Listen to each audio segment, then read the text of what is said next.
Iran says the United Nations should keep a watchful eye on the Syria peace talks, as the terrorists may try to take advantage of the opportunity. Iran's Deputy Foreign Minister Hossein Amir Abdullahian made the comment during a phone conversation with the United Nations Syria envoy Staffan de Mistura. Amir Abdullahian stressed that a political solution is the only way out of the current situation in Syria. He said the future of Syria must be decided by the Syrian people. The UN official Staffan de Mistura has hailed Iran's efforts to settle the crisis in Syria. He says establishing a political process in Syria and fighting terrorism are the focal points of the talks underway in the Swiss city. As the sides prepare to start the main round of the Syria peace talks in Geneva, the Syrian government delegation rules out the preconditions set by the Saudi-backed opposition. We are here open to all discussions. We are here to engage in an indirect Syrian dialogue without preconditions or foreign influence.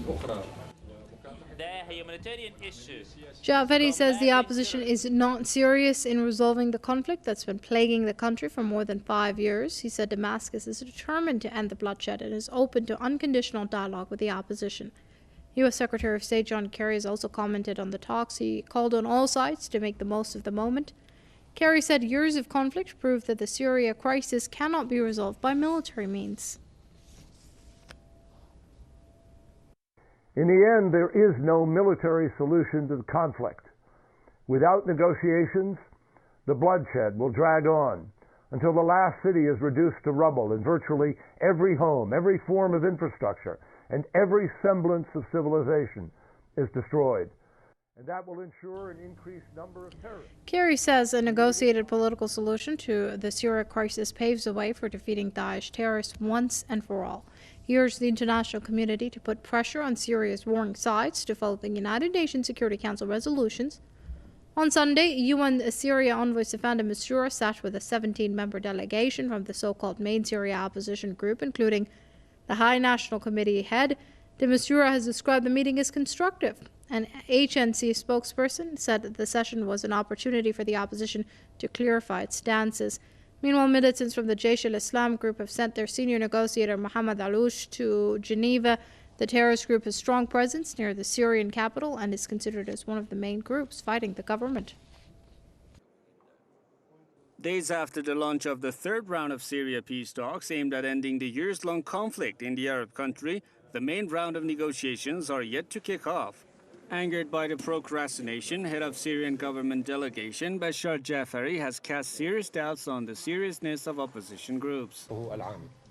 The invitation from Mistura said the conference would begin on the 25th. Now we are on the 31st.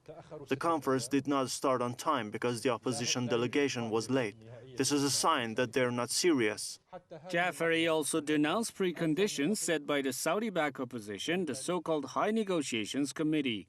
The HNC is demanding the release of some prisoners and calling for an end to airstrikes and sieges. If these conditions are not met, the opposition members say they won't join the talks in Geneva. Such demands were echoed and supported by the group's main backers, Saudi Arabia and Turkey. There would be a transfer of power away from Bashar al-Assad, and that there would be a new constitution and new elections and a new Syria in which Bashar al-Assad has no role to play. That's what the Syrian opposition went to negotiate for.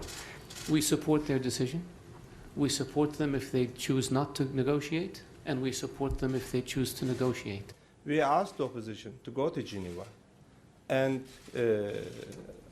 we asked them that they can put their conditions to start the negotiations or to continue the negotiations. They can leave anytime if they are not implemented.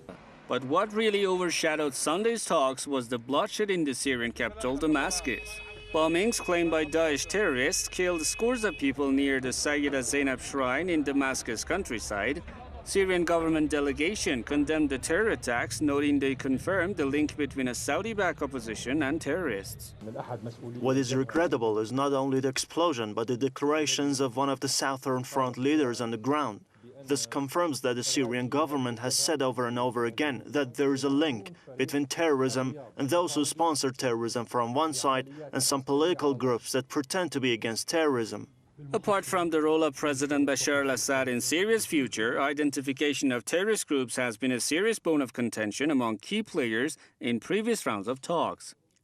In the past peace talks, one of the Syrian government's demands was to try to determine which groups are terrorists inside Syria, and that the question of terrorism in Syria should be included in a solution. And it's only now in 2016 has the US and its allies finally agreed and admitted that there needs to be a solution formulated for the terrorist problem as well.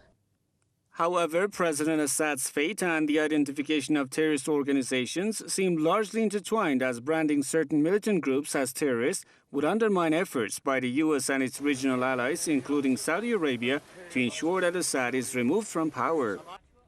A matter which Syria and its allies Iran and Russia insist can only be decided by the people of Syria, who have paid a price for the conflict that has been ravaging their country since 2011.